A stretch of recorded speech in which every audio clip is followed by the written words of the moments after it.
kapangga. Attitude. Energy. 107.7 Energy FM Kalibo. PNP Report to the People. Every Sunday, PNP Report to the People. PNP Report to the People. Energy FM Kalibo. Sa aton yung mga kapangga, sugod ka mo sa aton karang live. Yarong aton makaroon nga PNP Report to the People. Uman-yuman nga magapasundayag para sa mga balitian. Update sa aton karang kabugusan nga probinsya Itagan. Rong aton nga paglatag aton nga security preparations, aglatag aton karang deployment all over the province of Baclan. Una na ginatamyaw naton mayad-ayad nga agahon ng happy monitoring. Rong aton karon nga provincial director of course. What iba, Police Colonel Victorino Estampador Romanillos Jr. Ag tanan-tanan naton nga mga officers. Syempre, no, una gid rong aton nga mga very supportive Deputy Provincial Directors for Admin and Operations. Police Lieutenant Colonel Ariel Nakar. Ag Police Lieutenant Colonel Bernard Ofano. Sirs, good morning po and thank you so much na sa padayon nga pagsuporta ag paggiya as always sa aton karon nga Provincial Public Information Office. Partikular sa aton karon nga PNP Report to the People, we are very much well guided no sa adlaw-adlaw no kung uwa rong presensya aton karon nga Provincial Director. Walang kaba rong aton karon nga mga kapulisan kay may daywang katatay mga tumandok probinsya Itagan. Ginasandikan aton karon nga Aklan Police Provincial Office. Good morning po sirs and happy monitoring. Ag syempre no ginatamyaw taman happy monitoring rong aton karon nga 17 municipal police stations. Of course, to include rong aton karon nga first and second Aklan Provincial Mobile Force Companies. Ag tanan naton nga national support units naka-antabay gid ag padayon nga nagasuporta nagatao timely information no sa aton karon nga Provincial Public Information Office. So samtang kita hay nagahugat-hugat no sa aton karon nga dinapit nga bisita makaron nga adlaw Domingo. Ibininyo ako no nga tawan kalinawan no rung mga naga-trending sa makaron no nga mga balitaan. Syempre iya sa aton karon nga bugos nga probinsya Itagan. Agro mga naga-trending no over the social media no abo gid no nga nagamininsahe kato nagapangutana ano bagarong minatuod sa likod mga text messages nga kuno abi hay rung nagapadaga hay rung aton karang Philippine National Police. Manami matakuntara no mga kasimanwa no manami matakuntara kay nagatao sa dait pagpaandam.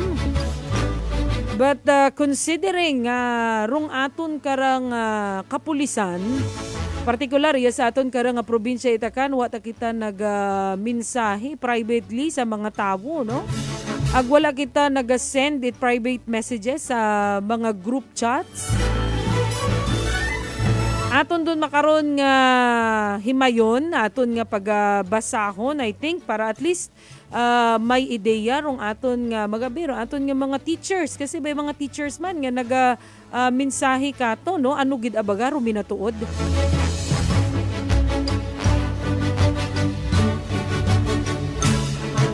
Abang-abangin ninyo ron mga kasimanwa aton duninduna nga pagabasahon. Pero bago karon aton na ginatamyaw man happy monitoring rong aton nga kapwa taga Pamaba.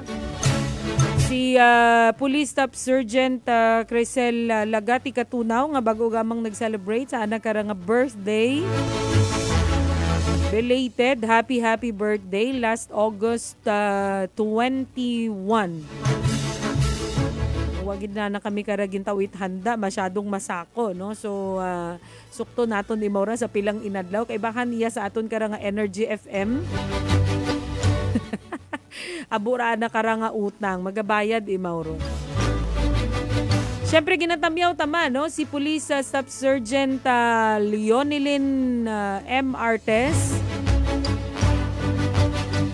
Ag syempre tanan nga naka-monitor sa makaron ay naka-standby naton nga mga police non-commissioned officers sa anda kara nga mga tagsa-tagsa nga areas of responsibilities. Sige hapon ibinin niyo ako, Police Staff Sergeant Maria Jane Cahilig Vega. Rung inyong kubos nga taga-pamaba itaton karon nga Aklan Police Provincial Office.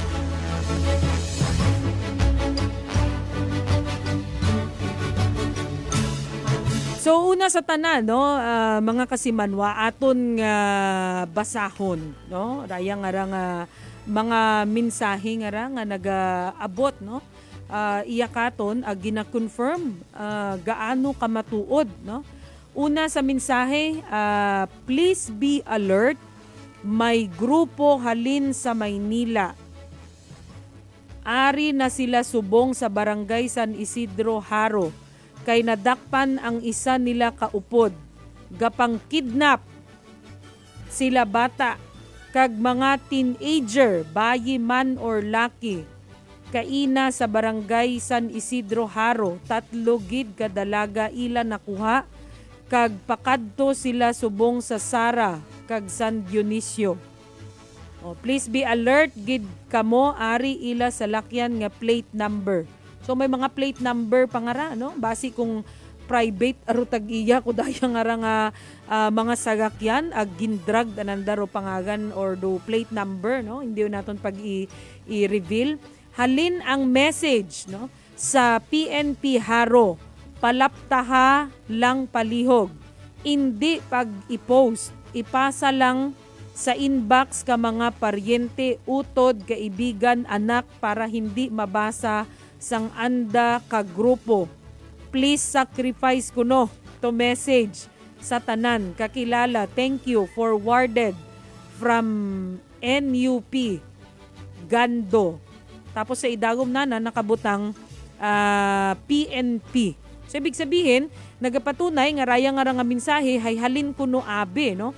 Halin kuno abi sa Philippine National Police. And may sambilog pa, To all riders, please be alert. May grupo halin sa Maynila, no? Ari na sila subong sa La Castellana Negros. Kay nadakpan ang isa nila kaupod. Gapang kidnap sila bata kag mga teenagers, bayi man or laki. Kaina sa La Carlota. Negros 3 gid kadalaga ang ilan nakuha.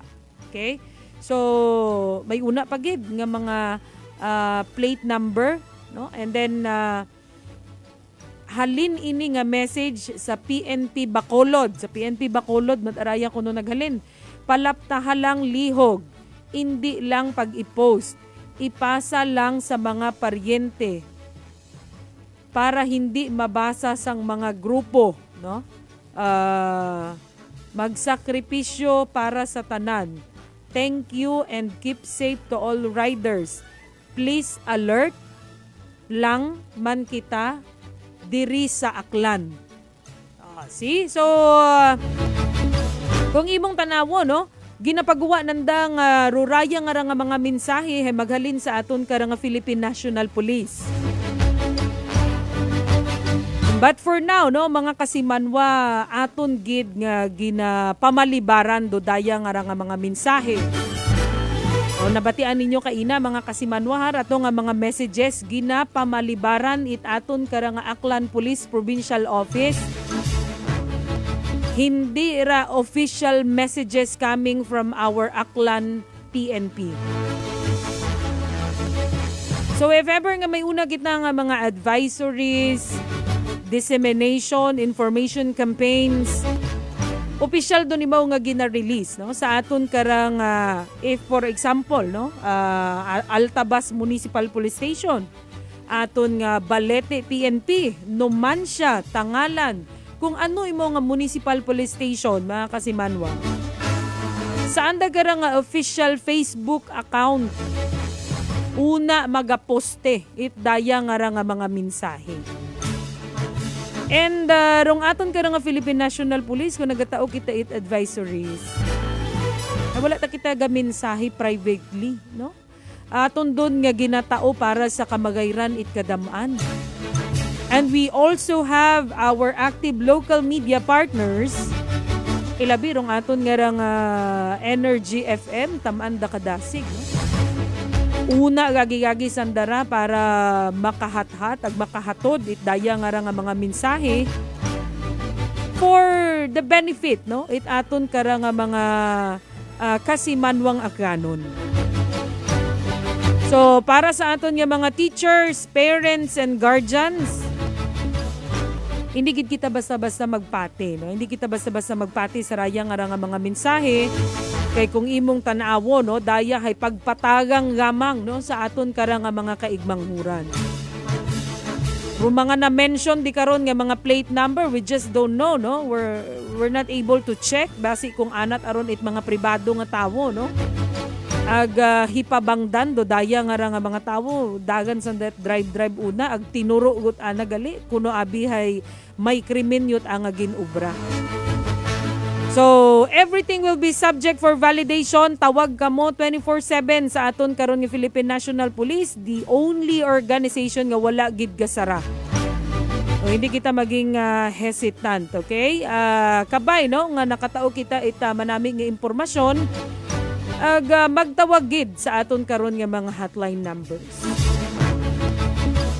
So, iyagon rong aton nga dinapit nga bisita, no? Medyo naabiryagang itsang kiriti no ginapangayo gid naton da ipagpasensya tungod okupado gid no rong oras no it aton karang mga kapulisan no sa tanan nga wa utat adlaw nga inugpahuway ngani no magabirong aton karang mga officers. So makaron nga adlaw aton nga magiging kaakbay rong aton karang Altabas Municipal Police Station. In advance no gapasalamat gid yagi kita sa iser nga presensya kasayod gid kita nga masako man no rong border no sa Banwait Altabas. I-welcome naton mga kasimanwa no rong aton karang acting COP it Altabas Municipal Police Station, Police Captain Ryan Batadlan sir. Good morning po and welcome sa ating PNP Report to the People sir Batadlan sir. Mayad-ayad nga aga sa atong tanan. So Police Captain Ranis Batadlan, the acting Chief of Police of Altabas Municipal Police Station. Yes sir. Kasama natin no, kasama ni Sir Batadlan si Police Senior Master Sergeant Neil Alejandro. Rong aton nga Operation PNCO it Altabas Municipal Police Station. Sir Alejandro sir, good morning and welcome sa aton nga PNP Report to the People. Yes sir. Yes ma'am no. Good morning sa tanan nga subscriber, listener it Energy FM. Ginagreet ko kamo mayad-ayad nga gahon kinyo tanan. Yes. Siguro mabilisan tayo no kay limitado gamang rong aton karang oras. Siguro kay unahon ko si Sir Batadlan. Sir, kamusta yung Altabas Municipality? Considering the fact na andyan yung medyo may malapad yung area ng border dyan sa may area ng Altabas. Papasok dito sa probinsya ng Aklan. Kamusta po sir yung Municipality of Altabas, Sir Batadlan sir? So Municipality of Altabas is considered as our gateway entering the province of Aklan. So it is where our border located. So the security we always heightened our security when it comes to our border, when it comes to any incidents or criminality, to be alerted and para parang walang pumasok na any kind of criminality sa ating probinsya. So ito yung purpose why we have our border, we have our Altabas PNP, because we are the first municipality in the province of Aklan. So kami yung unang bungad pagpasok sa probinsya. Opo.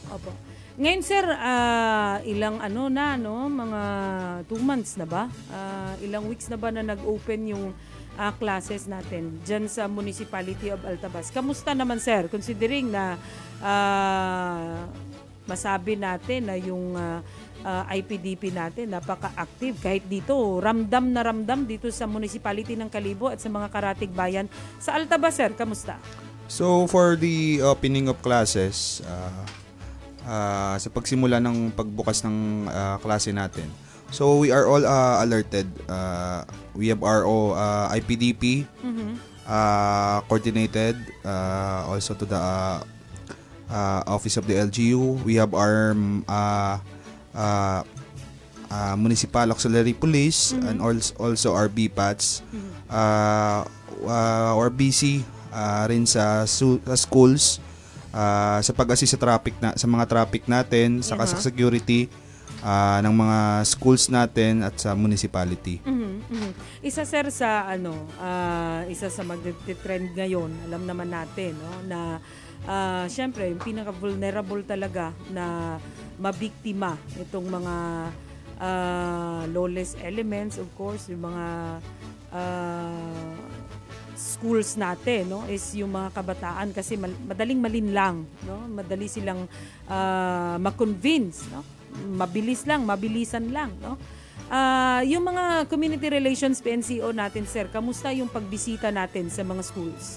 So active yung pagbisita natin sa ating mga schools. So ini-inform rin natin through school heads na yung police natin is always ready to disseminate sa ating mga students, not also sa students but also sa mga teachers natin, because kung wala yung police, yung teachers natin yung pwedeng magpaliwanag sa mga students natin. So mostly yung ating ikinakalat sa ating school is yung safetyness, pag-iwas sa droga, avoid criminalities, like example, to be aware yung mga kabataan natin, kasi bagong bukas pa lang yung klase, so wala naman tayong reported dito like mga puting bana incident, kidnapping, wala po tayong ganung mga insidente dito sa ating probinsya or sa Municipality of Altabas. But we ensure that secured, unsafe yung mga kabataan po natin. Saka yung municipality. Opo, yung isa kasi sir na notice, kahit dito, sa Municipality of Kalibo in particular, isa sa target itong nakawan, yung mga schools, pinapasok talaga sir. And we are thankful naman kasi yung mga schools natin, right after yung mga incident, at kahit ngayon naging masabi natin na vigilante na rin yung mga schools natin, so agad na nagko-connect sa ating mga kapulisan. How about that sir? May mga ganito bang insidente nangyari sa Altabas sir? For Altabas, as we recorded, wala namang nangyari na walang nangyari na mga nakawan sa ating mga schools. As of sa pagbukas ng klase, wala pa tayong natanggap na mga reports regarding sa ganitong mga incidents. But most of us are focused on ito kasi yung one of the incidents na mga pwedeng mangyari sa schools natin o sa labas ng schools, is yung traffic accidents. Yun isa sa mga focus rin namin. Yun, so kasi ayaw namin na border yung Altabas. So, large volume of vehicles pass by, malalaki, private vehicles, mga 10-wheeler trucks, pumapasok. So, ito yung iniingatan parati namin, which we coordinate to our BPATs, saka sa auxiliary police, saka sa traffic na we have our diversion road. Dapat hindi natin pwedeng ipapasok yung mga malalaking sasakyan, which is our 10-wheelers or any heavy transport na mga vehicle, because pagpasok mo pa lang papuntang poblasyon Altabas is bubungad na sa'yo yung school. So alam naman natin yung nangyari last week dun sa Capiz, sa Ibisan, which caused yung ang damage, saka may namatay. So ito yung iniiwasan namin na mangyari. Okay. Sambilog sir sa aton nga mga pangutana, no? Isa sa mga tanong na natanggap natin dito, kahit saang municipalities talaga, is that medyo tumataas din, no, yung traffic and vehicular accidents, kasi nga medyo may kalaparan na rin yung yung mga daan natin. Recent natin sir na aksidente na nangyari sa may area ng Altabas, sir. So this week we have recorded one accident. Okay. 10-wheeler truck to, dump truck. Ang binangga niya is yung single motorcycle. Apo. So which cause namatay yung driver ng motor. So isa po to sa mga aksidente na tinitingnan po namin. So how to solve po yung traffic accident sa municipality ng Altabas, kasi ayaw po namin maging tumaas yung volume ng traffic accidents. Well, isa sir sa tinitignan, no, yung maayos na ba sir yung daan natin? Medyo may karamihan din yung malubak na area sa may area ng Altabas. So our diversion road yun medyo may mga malubak pa. Opo. But considered kahit malubak siya, yung mga trucks natin, series, ito pa rin yung ito pa rin yung route nila na dapat daanan. So minsan may mga nagso-shortcut pa rin papasok ng poblasyon, which is yun yung binabantayan namin. Yun yung sinisita natin, binibigyan ng ticket na yung mga malalaking transport vehicle na to hindi pwedeng pumasok sa ating poblasyon, sa ating market road. Kasi it will cause heavy traffic. So maantala lang kasi medyo malulubak yung daan, pero mas safe po tayo pag sa diversion road po tayo dumaan. May mga instances sir na yung mga malalaking trucks na to nagpa-park sila sa gilid ng daan. Ano yung natin dyan sir, yung mga inisyatibo natin, paano tayo nagre-react dyan?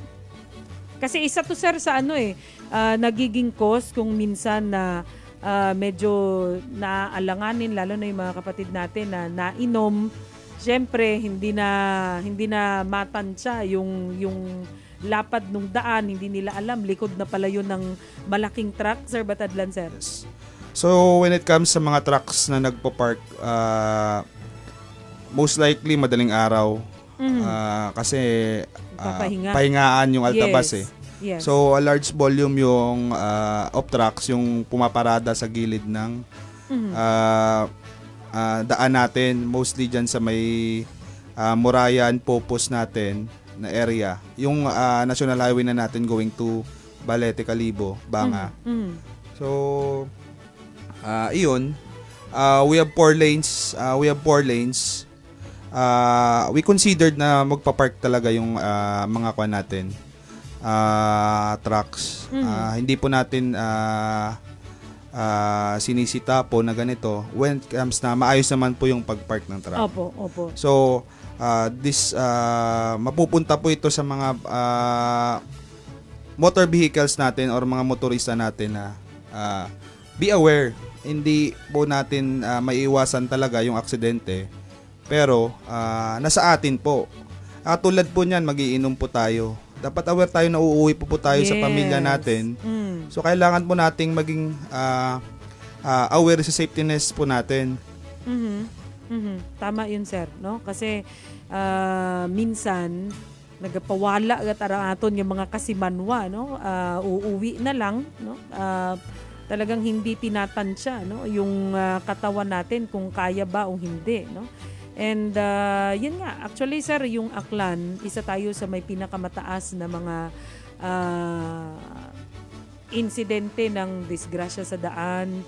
And nakakalungkot lang, no, na sa syudad ng Iloilo, no, andun mostly dinadala doon yung mga Aklano na nadidisgrasya dito kasi hindi makaya kung minsan yung estado ng mga pasyente. And mostly yung tama is patal ulo, no. So how about yung pakikipag-usap natin, sir, sa mga transport natin dyan sa Municipality of Altabas? Kasi I believe sa ibang municipality, sir, may talk in between sa ating municipal police station and doon sa mga grupo ng transport. Sir Batadlan, sir. So may mga groups po tayo ng transport sa Municipality of Altabas. Ating transports is yung mode of transportation po is motorcycle, van, saka jeepney. So yung van saka jeepney, ito yung mode of transportation, Altabas going to Balete, Bangaan, Kalibo. So okay naman yung pakikitungo natin, PNP LGU. Wala tayong nakitang problema because they have their own parkings na hindi naman nakakasagabal sa ating traffic. Wala namang problema. So isa pa na inaayos namin yun is yung sa mga single motorcycles natin saka tricycles, kung paano natin ma-enhance yung parking spaces saka yung mga TODA, ano natin maayos for the benefit na maging like example, we have our own market day. Altabas has market day which is Tuesday. So pag Tuesday na grabe yung large volume of single motorcycles. So grabe yung traffic natin, maraming makakaabala. So ganito, may mga transport vehicles tayo. So yung nakikita ko is kung paano maiayos, saan mailagay yung mga TODA na to. Because we have mga barangays tayo so yung mga motor na yan nakadesignate din yan para sa mga barangay So every Tuesday ina-analyze namin, tinitingnan namin kung paano natin maaayos, which I coordinate naman to the municipal engineer also kay mayor. Ibig sabihin, sir, meron tayong sinasandalan na ordinansa dito? Yes ma'am, meron po tayong ordinance regarding dito. Pero which is nakipag-meeting naman yung traffic natin, yung PNP traffic natin to the LGU. Hinihintay na lang yung mga other feedbacks kung kailan naayusin tong terminals or proper parkings for TODAs and single motorcycle na nagtransport. Mostly, sir, sa mga sa other municipalities, hindi ganun ka-strict yung implementation sa pagsuot ng helmet. Diyan ba, sir, sa inyo? Strictly implemented ba ito? Hindi po strictly implemented po yung pagsuot ng helmet sa Municipality of Altabas. At least alam natin kasi may una man abi mga kasimanwa nga mga munisipalidad nga hindi gid ganun ka well implemented imaw, but nanamian kita mamati kasi nga ni rong aton nga Altabas Municipal Police Station nagasandigma sa aton kara nga mga ordinansa mga bisaraya nga nga trapiko dapat gid anara imo matutukan abangan ni Sir Batadlan kay makina, no? Medyo mabaho-baho rong bulto it aton kara nga mga motorista kapin pa sa anda kara nga market day, no? Aton siguro nga tawan itligwa, no, rong aton nga operations PNCO, kamusta rong aton kara nga deployment, aton kara nga focus crimes, no? Basi kung gusto mapaabot, may una kita sa aton nga Banwa it Altabas kay Sir Alejandro, sir. Yes, good morning again, no? Mhm. Pero aton nga peace and order situation sa Altabas, aton nga focus crime ay less gid ay mao. Aha. So aton na PDP, I should say na effective gid ay mao siguro. Sigurado because amon gani nga if focus crime is less. For this month zero gid kami. Okay. So Ro Altabas, more on sa imaw, sa vehicular accident, traffic accidents, aton incidents. Tapos, aton IPDP, aton nga integrated patrol deployment, hay una imaw ron sa aton nga place of convergence, which is one of the place is Morayan Junction, the traffic light, and the Altabas public market and public plaza. May aton nga mobile patrolling sa schools. From time to time naga ronda to monitor the traffic situation there. Agdaro aton nga aton nga security na makita it aton nga pumuyo nga may police una nga ronda. During night time may amon man nga nga scheduled mobile patrolling. May may oras imaw nga aton nga aton patrol members nga galibot sandaon na sa aton nga plaza. Okay. Aton nga market, aton nga mga ilimnan ba? May mga nga establishment nga may mga ilimnan na may mga abong tawo like may mga namatyan, mga doyon. This is to prevent any crimes nga matabo, to help nga ma-zero kita kami karon sa ron sa aton nga focus crime. So doyon man lang ro amon gid nga ron sa Altabas. More concerned gid kami sa amon nga traffic. Okay. Because sambilog sir, no, sa aton nga preventive measures kita nato, no, not only in the municipality of Altabas, say raya nga installation of CCTVs, no, agarong aton kapin pa rong aton nga mga establishments ay gina-requirement itaton karang if I'm not mistaken, it aton ni LGU nga dapat may una gid no, nga CCTVs. Kamusta sir Alejandro, sir? May aton nga ng draft through SB si Honorable Katuiran. May anagot aron nga na obra nga resolution with regard to installation of CCTV on establishments with parang 100k yata yung lahat ng establishment na may 100k na ay dapat mag-install ng CCTV. Dapat may una. Bali approve na imaw for the third reading. Na lang, public hearing na lang yata yung wala pa. Okay. Na schedule nila. This is this initiative is very helpful sa both sa PNP and sa community. With regard to crime incidents, ay madali natin ma-identify or ma-monitor or makita natin raw mga kung sino raw mga perpetrator. Yes. Sa security establishment need nanda doon. Hindi lang siguro kinanglan nga isalig nanda tanan sa PNP nga bantayan anda nga tagsambilog andang establishment. Siguro may responsibility man sanda nga i-secure nanda andang premises. Agud hindi man baga sanda masalisihan.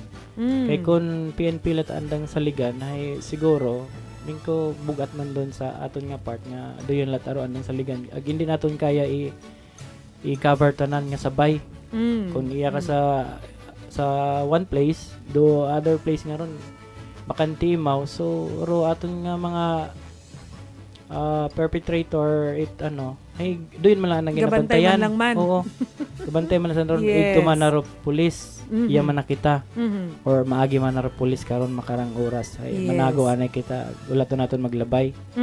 Tama ron, no? Pero kung may andam at ang security di karon sa andang either hire sa security guard or CCTV gid abi. Ay much better.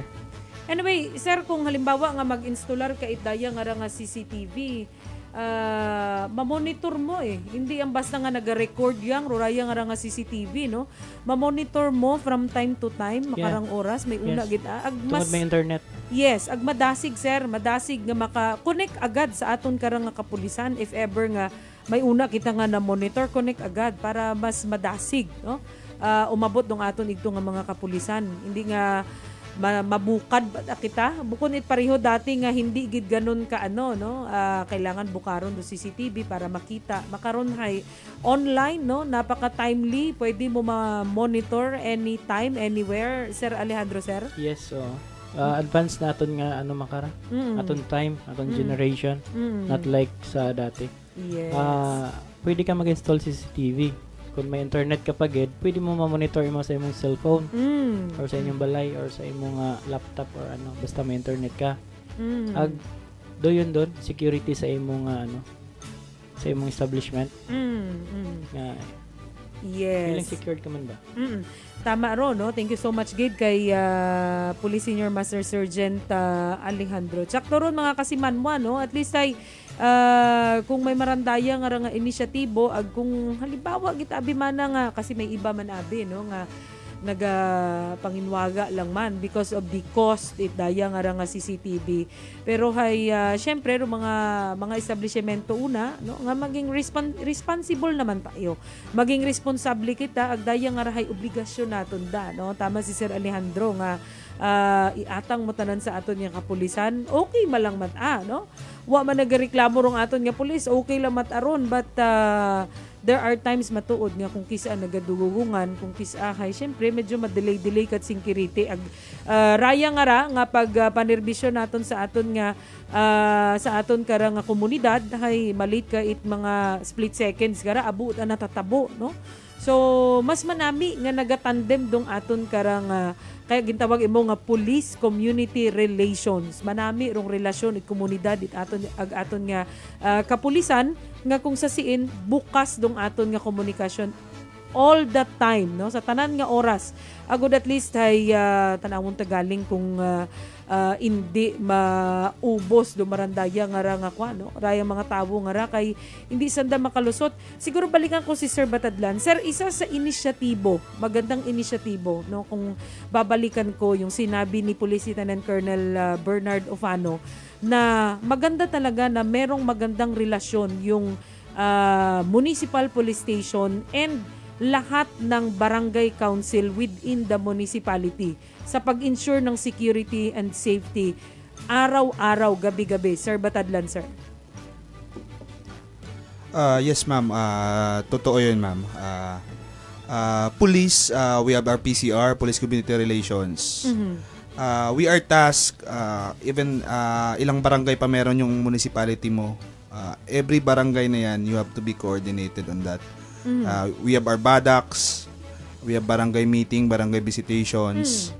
Lahat po yan is trabaho ng Police Community Relations natin, yes. PCR.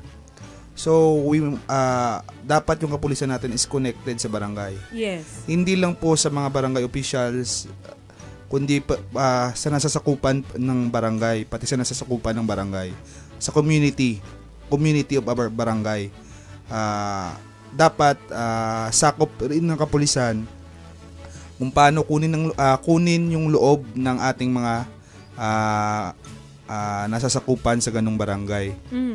So we connect, tuturuan ng PNP, advise our community about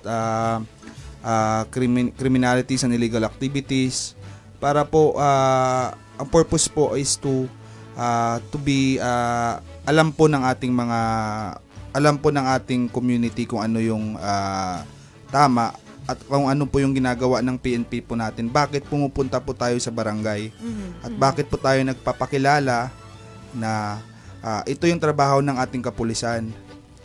So, we have to lessen the crime We have to lessen the crime sa ating community, sa ating municipality. So, bago yan mag-lessen is uunahin po natin yung ating barangay. So, pag connected na tayo, we can connect to your own BPATs. May mga tanod po tayo dyan. Peace Action team natin. So, ito yung mga kasangga natin. So, mabilis yung pagresponde, mabilis yung report if may nangyayaring krimen sa isang barangay. Kasi connected tayo Yes. Walang alitan yung barangay, saka yung mga barangay officials, barangay peace and order natin, sa kapulisan. So mabilis yung pagresponde, mabilis yung communications, at mabilis yung pagtawag sa police stations. Ganito, kailangan po natin ng responde kasi may nangyaring krimen dito. Nahuli na po namin yung gumawa ng krimen. So kita natin, alam ng tao what is citizen arrest kasi may mga BPATs tayo So hindi nila yan malalaman ano yung police works, saka kung ano yung pwedeng gawin ng citizen kung hindi po tayo pumupunta sa kanila. Hindi po natin sila tinuturuan. Yes. So it is a continuous every month, every week pupunta talaga tayo. We have to visit, kakamustahin lang yung mga kwan po natin, yung mga kahit po sa mga God po natin, sa mga kasi isa sa mga main issues pa rin po sa mga barangay, lalo na sa mga bundok, they are not educate about gender awareness. So isa pa rin po yung focus natin dyan. Police community relations natin, saka yung WCPD po natin, nagtutulungan, pupunta ng barangay, ituturo kung ano yung tama. So police, hindi lang po pang peace and order yung kapulisan natin. We're also teachers to the community. Yes. So well blessed tayo as police na ganito tayo, makakatulong tayo sa ating community. And also we share and educate them kung ano yung tama. Yes, exactly sir, no? Yun yung maganda. Kung titignan natin, i-base natin sa tinatawag na police to population ratio, talagang outnumbered yung mga kapulisan. But because of these stakeholders, force multipliers natin, medyo masabi natin na madali lamang, no? Mas mapapadali sa ating mga kapulisan na makihalubilo tayo within the community. Hindi tayo nag-aalala na kulang yung number natin. It's because marami tayong additional na mata, tenga at puwersa sa ating community because of this force multipliers. So, siguro medyo kulang tayo sa oras, no? Sir Batadlan, siguro pwede ba natin maipaabot yung appeal natin sa ating mga taga-Altabas na ano pa bang dapat for us to enhance the security and safety at pagiging productive ng Municipality of Altabas, Sir Batadlan, sir? So, to our community, our Municipality of Altabas, our PNP ensured a safe Municipality of Altabas through our good peace and order, pag-aayos po natin ng ating mga ordinansa through sa ating LGU, kasangga po yung ating LGU. So, tulungan to our community, continuous lang po natin yung continuous cooperation, collaborative supports sa PNP, because ang PNP saka yung ating community is magkasangga. PNP is, hindi po kaawa yung PNP. Yung PNP, kami po ay mga kaibigan at kaibigan po na handang tumulong handang mag-responde, pupunta po kayo ng police station, dapat lalabas kayong masaya. Kasi tinulungan po kayo ng PNP. Yes. Hindi yung pupunta ka, may problema ka na, paglabas mo ng police station, may problema ka pa rin. Hindi po yung ganun. Paglabas mo, masaya ka kasi natulungan ka. So, sama-sama po tayo sa pagtulong,